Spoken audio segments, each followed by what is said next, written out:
بسم اللہ الرحمن الرحیم۔ ایسا وظیفہ کہ ہر دعا قبول ہوگی انشاءاللہ۔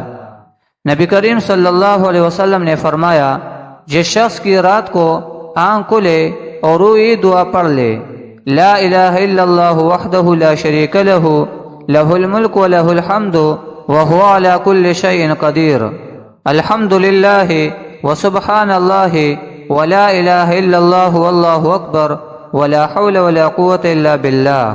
پھر اس کے بعد وہ یہ دعا کرے، اللہم اغفر لی، الہی مجھے بخش دے، یا کوئی اور دعا کرے تو اس کی دعا قبول کر لی جاتی ہے، اور اگر وضو کر کے وہ نماز پڑھے تو اس کی نماز بھی قبول ہوتی ہے۔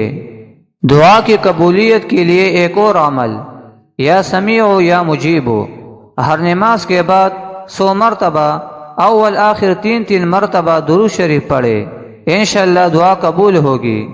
اگر کوئی چاہتا ہے کہ میری آخری خاتمہ ایمان کے ساتھ ہو تو اس کو چاہیے کہ یہ عمل کرے، یا مؤخر ہو یا آخر ہو، ہر نماز کے بعد 100 مرتبہ اول آخر 3 مرتبہ درود شریف پڑھے۔